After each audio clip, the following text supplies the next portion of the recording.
Welcome to a new episode of the FullScope Cybercast, Safeguarding the Digital Frontier. I'm your host, Matt Van Pelt, and with me today is FullScope IT CTO Dan Welk. How are you, Dan? Great. How you doing, Matt? Doing awesome. Brian Amadeo from Business Development. How are you, Brian? Doing well, Matt. Good morning. Good morning. And Matthew Kelly, a member of the FullScope IT technical team. How are you, Matthew? Hey, how's it going? And how is your plant? He's doing well. All right, on today's episode, we're changing things up a little bit. We're going to do cybersecurity facts every small business owner should know in 2024. So we're going to go topic by topic and get everybody's thoughts. So some cybersecurity facts.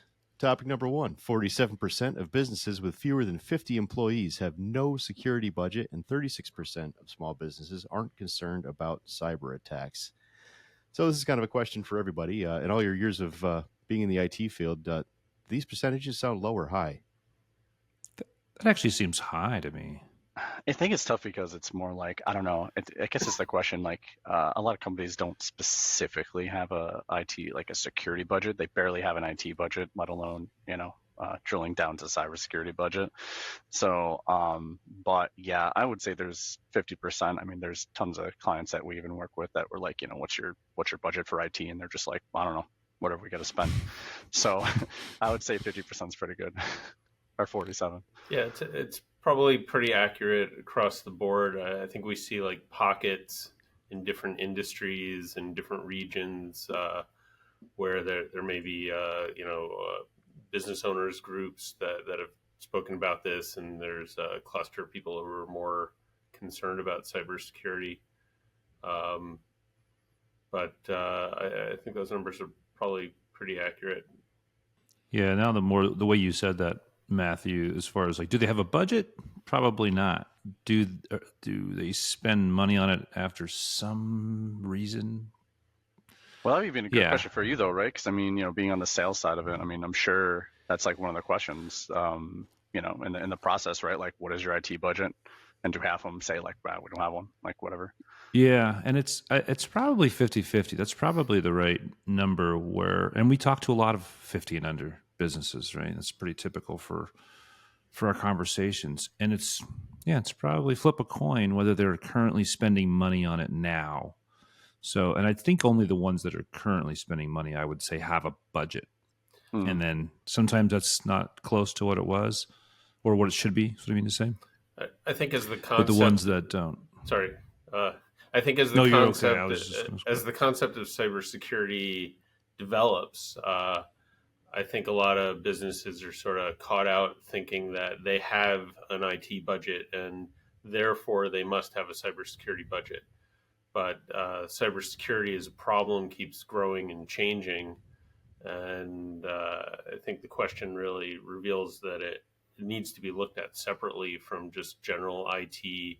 Are my computers new enough, and are the switches up to date, and things like that. And you really do need to look at cybersecurity as a specific issue. Yeah, I think that blends nicely into the next topic, which topic number 2 is small businesses spend 5 to 20% of their total IT budget on security. And that seems extremely low, and if that is accurate, what are the top 3 things you would recommend they spend that money on? Yeah, what are we considering security? I mean, I don't know if they're that small, if they actually get down to like, hey, this part of my budget is going to be for security. I think they just see it as the whole thing. That's kind of what we're talking about too. It's like a 50-50 shot if they just have an IT budget, period. To drill down in cybersecurity. I think a lot of SMBs are just more like, we don't know. We just outsource to an IT company and they do the security thing. Like, do we know what they kind of do? No, they have absolutely no idea, in the background. Like, a lot of companies hire us and they have absolutely no idea what we do security wise. Like, we can tell them, but it's just like, boom, right over their heads. So I think mostly this is more talking about, I mean, if you're talking about like budgeting security specifically, I would say probably more like you're almost going like enterprise level where, they have an in-house IT and they're saying like specifically cybersecurity, specifically networking, here's our budget, and they break it out a little bit more. But I think most SMBs are just like, here's the pool of the IT budget. There you go, the end. And then, their outsourced contractors kind of handle the rest. Right. And even just saying cybersecurity, there's a whole bunch of topics within that. Are we talking about prevention, detection, what to do after an attack? Cybersecurity insurance is a big part of it and needs to be put in the budget as well. All right. Well, you guys are making this very easy to move along with these topics. Let's go in order. Oh, so the next topic is 29% of businesses that suffered a breach responded by hiring a cybersecurity firm or dedicated IT staff. What's the success rate once the breaches happen for an IT company, like FullScope, to fix the problem, and what are the losses? Wasn't there like a statistic? I forgot. I want to say Dan said it, but I don't remember. That like if a company like suffers a cybersecurity attack, their chances of closing within the next 1 to 2 years is like 40% or something. I might be completely making that up, but it's something like that. But yeah, it's like one of those things. It's like, once you get hit with something, it's like, I should have done maintenance on my car, but I never do it. And then all of a sudden your car breaks down and you're like, I do maintenance every month now. It's just one of those things. Yeah. A lot of it depends on what was successful about the attack. If your business suffers a loss in confidence with your customers, that can be devastating, more than just a simple financial loss, or losing access to proprietary data. Can also make you lose your edge in competition. But I think a lot of attacks are where it's simply like a crypto locker attack, that a lot of companies successfully emerge from that, where backups are able to be restored and systems come back online, and business operations might be impacted for days or weeks, but you can regain the confidence in your customers, and put systems in place to keep future attacks from being as successful, if successful at all. Yeah, that's what I was going to say. Is if it's a ransom scenario, just depends on how hard that hurts. Right. And then if they can come back from that, we've seen companies that called us and we wanted to work with them. They waited, they had an issue. It's beyond something we can do, right? At that point, we can't grab all their stuff that's already been held. So those guys have gone out of business. The ones that say had an issue, realize there's an issue, get us involved where we have a chance to remediate and fortify and then protect, then it's just, can they survive that gap? Which is, we like on the insurance conversation we had, that's where that comes into play, is some help there while business is not happening, some cash flow. But if they're holding on to all your stuff, we can't do anything about it then, right? We've got to get in there before that. So, and then we've seen with some of our more recent clients, we've seen where there was some phishing, right? And so there was some losses there that didn't put them out of business. Unfortunate loss, but we were able to at least put things in place and protect them moving forward. But just depends on the type of attack, I think, whether it really ends their day. All right. Topic number 4. 61% of small businesses were the target of a cyber attack in 2021. Why is that number so high? Probably should be higher. Yeah, I'm surprised it's that low. Should be like 99%. Yeah. This is the big misconception. This is the conversation I have quite a bit, right? And it's that feeling of I'm too small, nobody cares. I'm not the one they're coming after. You still get that from people? Still get it. Yep, still get it. the conversation's getting easier because there's more information out there that they can relate to, and they're starting to understand that doesn't always mean there's one human sitting behind a computer attacking one business. And that's where I can see where they might think, like, why would they come after me? I don't have deep enough pockets. But hey, $5 from 500,000 people is a whole lot easier than 50 million from one. So why not go for the mass and just a little bit out of everybody? And I don't think they realize there's bots and things in the background that make these guys' jobs a lot harder. And then they just have to focus on the ones that have some progress, right? Not even. So I think it's still just a misunderstanding of how they would get attacked. They just still think it's someone's going to find me, find my business, think I'm important, and that I have the pockets to give them some money. And they think it's only that big ransom. Yeah, and that's the thing too. Like even with like the phishing attacks, where it's just like, yeah, I mean, even if you get a compromised email, they could just like, if you don't have an IT firm, they just forward your email in the background, and somebody's just reading accounting's emails for the next year to see if somebody gives out a bank account information or something, and they got money. It's like, yeah, it's like what you say. Like honestly, it's all bots. So if people think that a bot, it's not a person, it's just a bot that does this for every single businknow that crawls the webs. Gets email addresses, whatever, and just starts emailing millions a day that they're hitting. I know what the Microsoft statistics are, but everybody else, I'd be curious, or does that kind of correlate? Dan, I guess it's a good question for you, right? If Microsoft's getting attacked, it's anybody with Microsoft accounts, right? Potentially, and that's affected. There's been some successful attacks on Microsoft employees themselves, which possibly opens the door to attacks on their customers directly without having to do phishing attacks with actual, customer employees' mailboxes. They're going after Microsoft's servers directly and trying to break through authentication capabilities of Microsoft. That's what they think is only happening, right? That's just it right there. They think, oh, they're only going to go after the Microsoft or the whoever big corporation. Mm-hmm. But that's also how they get to the smaller companies. Well, that's the thing too. I mean, if you asked me, if you were like, if I turned evil today, and I'm like, well, you have to skim the most money out of the most amount of people possible. Like, I'm going after small businesses, 100%. I'm going after companies under 20 employees, because they probably have absolutely no idea what they're doing. I'll go after probably sectors like, auto, a lot of the small body shops and stuff. Like, there's no way that they don't afford, and just knowing what I know and who clients are typically, I'm going over body shops. I'm going after those small transactional shops that I know probably never have. They don't have any kind of IT. They don't have any cybersecurity. I'm going after them to get money. It's the same thing like you said, Brian. It's like I don't need 10K at a time. I can get a couple thousand from each, just skim it, and then I'm good to go. I mean, that's who I'm attacking. There's no way I'm attacking a client. Somebody has like 100 employees. Like, no, they have a full IT firm. Like, I'm screwed. I'm going after the easy targets, which are small businesses. So for them not to think that they're easy targets, yeah, must be really easy to talk around that when they say that. Right?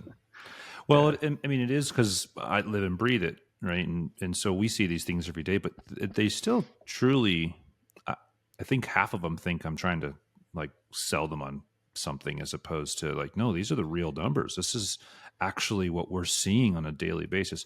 Actually, I'd be curious on the rest of you guys. I probably get, now I know I receive the, so someone say hits the contact us form through our website. But I would say half, if not 70% of all of the ones that I receive are fake and are some kind of a something to get into our email or to get me to respond. A lot of the capital purchase stuff, but more than not, it's about probably 3-1, where it's just not real, and it's, I don't know if, I'm sure it's a bot, right? It's just trying to see how many of those people respond and start to engage, and then that's when someone probably actually gets engaged on their end. But do you guys see those types of things in your emails, even if it's personal and where someone's trying to contact you? I actually got a Prince one the other day in my regular email. I was really? like, they're still doing those? Wow. I don't remember if he was Nigerian, but it was like, I was like, wow, they're just pulling out the old school stuff, figuring, hey, does this still work at all? Yeah, well, they haven't done it in so long. There's a opportunity on the table now. Right. If it's that big of a joke, I even got so it just comes back. auto warranty phone call the other day too. I was like, do you guys really, does this work for you? You sell these? I find our filters are pretty effective, but every week I get a message from LinkedIn telling me how many people have looked at my profile, and I know that if that number gets high enough, that means I'm going to get a bunch of spam that week. That's interesting. You can actually see the correlation. Oh yes, yeah, because a lot of people are researching on LinkedIn to spear phishing, whaling, especially. Spear phishing, yeah. I've seen as far. So with the email account, they had also in one of those cases where it was a capital purchase situation, and it was an easy one for me to tip off because I realized an organization that they were talking about would never go through someone like us to purchase 4,000 Dell computer, right? It was pretty obvious that there's something wrong there. But they had created a fake LinkedIn account to back up the email that I had received, which I was like, all right, good on you. I still got you, but they put in the effort. I think a lot of businesses rely on companies like Google and Microsoft constantly upping their game to block these attacks, especially with phishing. But I think it's also important to note that they are doing this, and they constantly have to improve on these systems and additional systems like the tools that we use to help protect people's email. The important thing that I'm getting at is this just shows how much how big these phishing attacks are right now, and that you need to be even more diligent. Microsoft's helping you, Google's helping you, but when the things that do get through sneak in, they're very effective. They got past the best of Microsoft's and Google's engineers. So you need to be prepared for what happens when they do get through. And there's the other big one, which I don't want to jump ahead. I'm trying to remember but going back to education, talk about where to spend your money. We can talk about the technology tools, but it almost always, if not always, comes down to employee education. Right. What to look out for and what to know. That's a good jump off for our next topic. Malware is the most common type of cyber attack aimed at small businesses. Why would this be the case? Why malware? I think I can answer that, but I know Dan has the answer. Do I? In my opinion, it's just nothing more than get somebody to click on something is their only goal, right? And then the malware comes in and does its thing because they introduce something onto their network, right? By doing that. But for what's your take on it? I think that the bad guys go after the low-hanging fruit all the time. It's very effective, and there's so many things you can do when you're attacking somebody's system once you get malware on there. They can get a persistent foothold where the antivirus systems clean off the malware, but there's something that reactivates a new version, and it's just a cat and mouse game forever.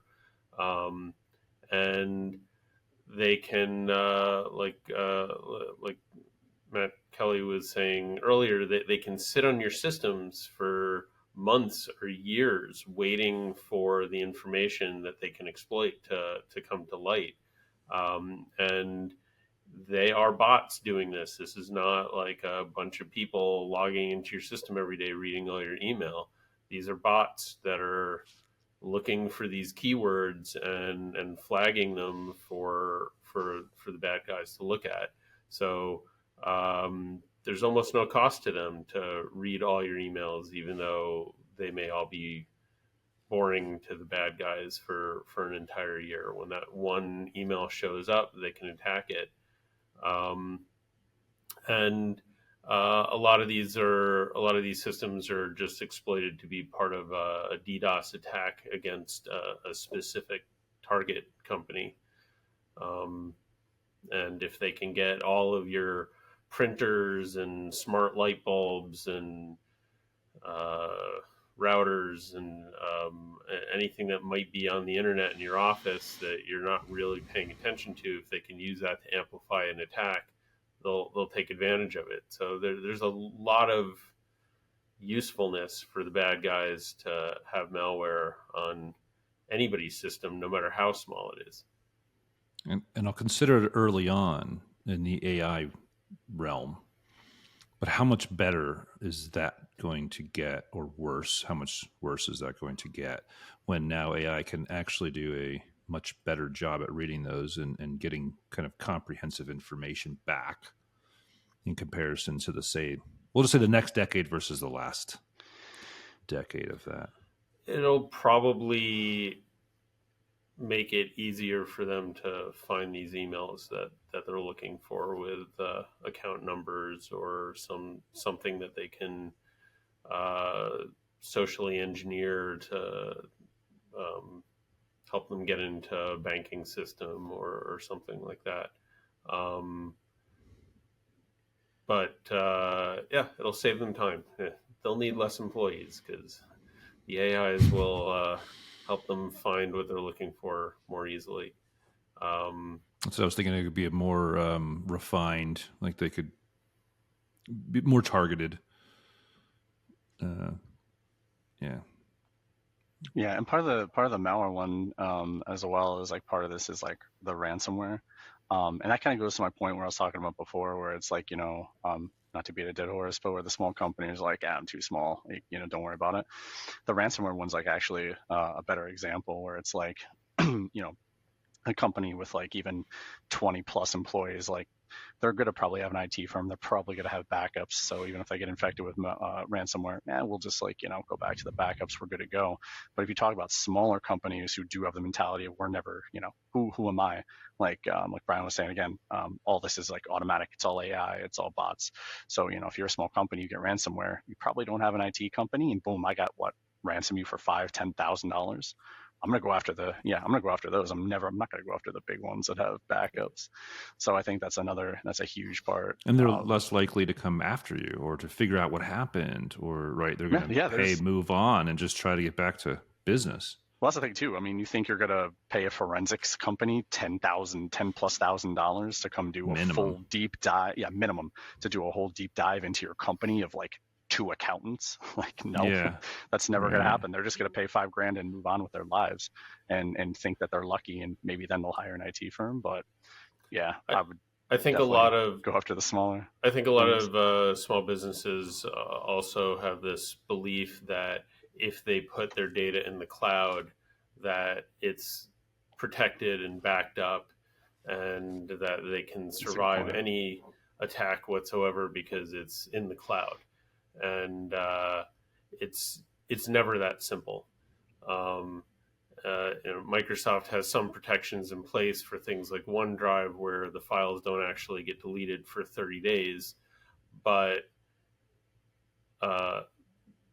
that can still be exploited if you don't have proper protections in place, where they'll time these attacks so that they have the most power to delete your data, and they may even go after backups if they're not properly configured to be immutable for a certain period of time.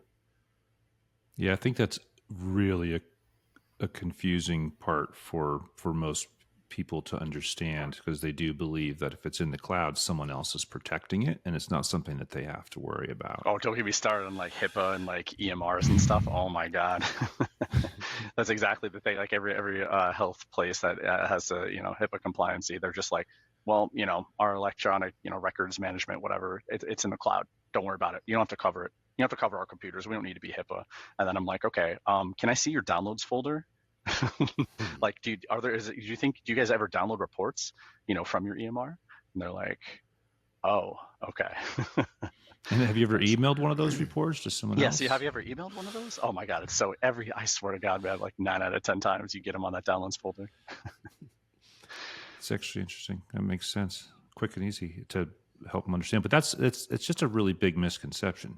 It's just like if we have all these accounts, whether it be grocery stores, like any kind of commerce we buy things from, all that information, we're like, they've got it. And then those are the ones we hear about in the news, right? When large store chains I'm just trying not to use names, but yeah, when they get compromised, I'll go back to the Target one from like 5-8 years ago, whatever that was now. Seems like forever, but that data is probably being sold more now than it was back then when it happened and we all heard about it. And now is probably when it's actually being exchanged, because it's finally kind of past the news, or the highest bidder has surfaced. But we wouldn't think that would be our problem. And this is just where doing due diligence on your email and passwords, or an MFA to get into your email. This is where that matters, right? Or having some kind of, sorry, I just had a weird we still get pushback on MFA. There's a bunch of clients that were just basically like, we're going to fire you if you don't implement this. Like, they're still pushing back. I'm like, what year is it? Well, that Target breach was. Do you like making money? I'm confused. The Target breach was more than 10 years ago, and was it really that long ago? You could do the Dell one that happened like 2 weeks ago. I think the Target breach really was a good point to make to get people to pay more attention to security. But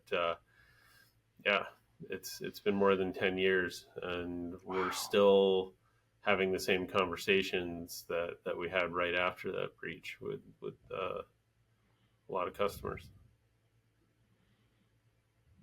Okay. Yeah, and it was a very short window in time. Like, and everybody was like, "Look at your receipts. Did I shop during that 2-week period or something?" And yeah, a lot of people did. All right. Our final topic for today's episode is only 17% of small businesses have cyber insurance. Why do you think this is? I think this is just an educational piece. I just don't think they even know. I'm not so sure they realize it's a thing. And that's actually, we have a company that we're talking to right now as a good example. And that was some of the conversations that we had. And this was good. This probably fits our entire profile of our topics today. So they're a smaller organization, contracting type of company, to give you an idea of type of employees that they have. And so they have people both in an office and outside of the office. And they've had conversations with companies like us over the years, didn't really understand the importance. Business owner had something happen personally, and then something at work that just tied it together for them to make them go, we should talk to somebody. So started having the conversation about how to protect them from a technology standpoint. And in that came up, do you have cyber insurance already? And they were like, that's an insurance? Yes, it is.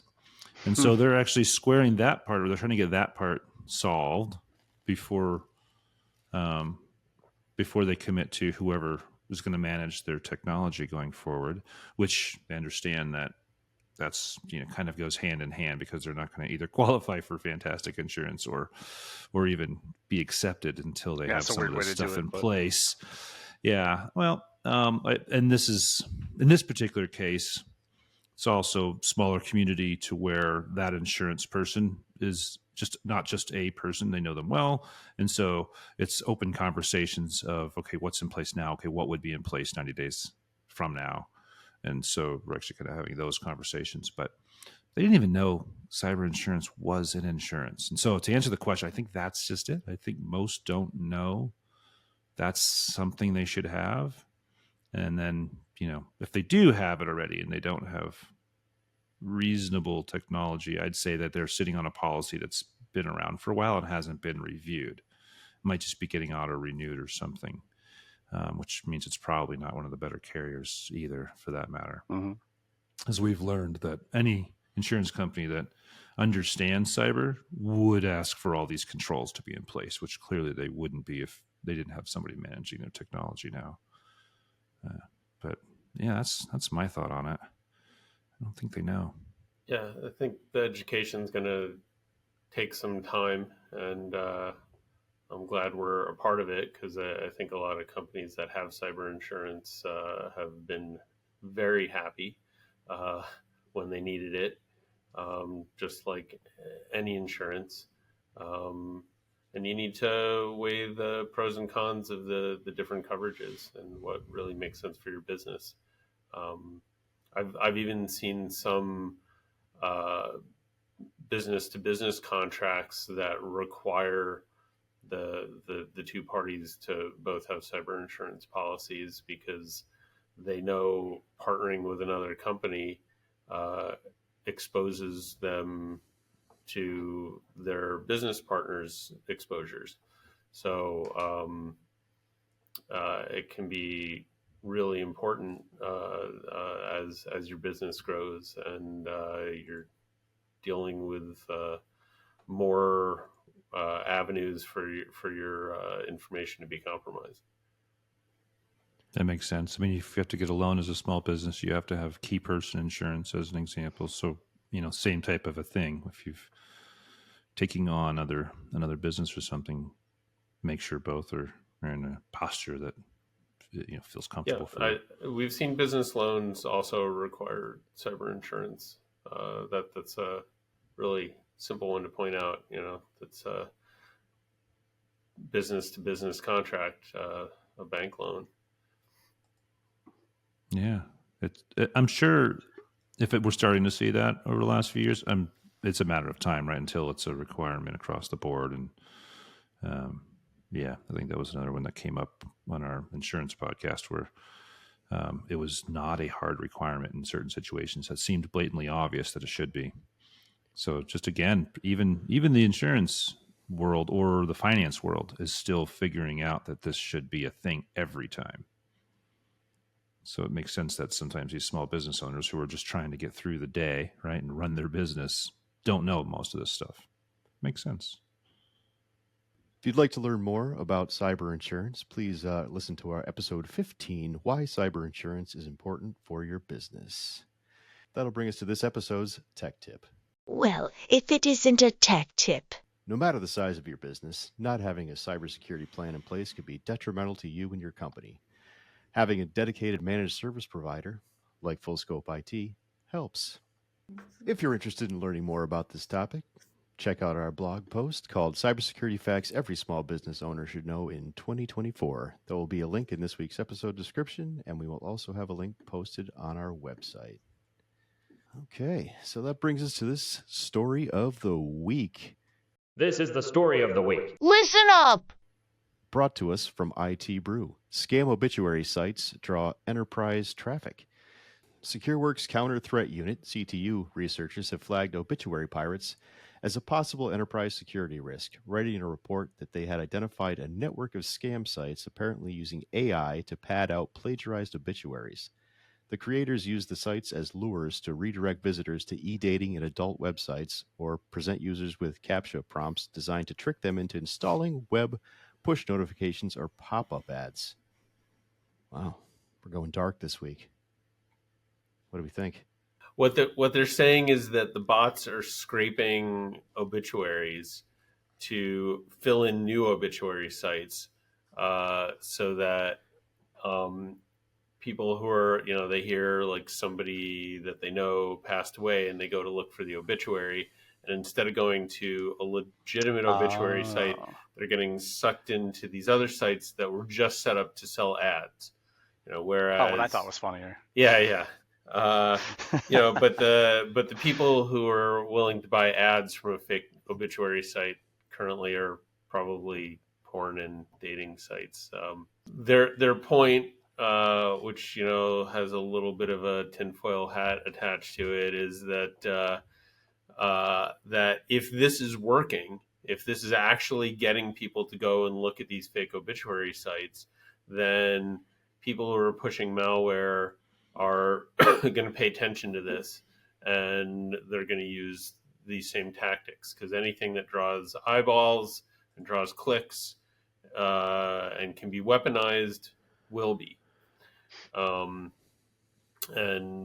they think that they were making the point that it's good to have some sort of XDR or some sort of detection and response system in place to stop your employees from going to these fake sites as quickly as they can be categorized, and be able to see what went wrong if they do manage to get to one of these sites and download malware.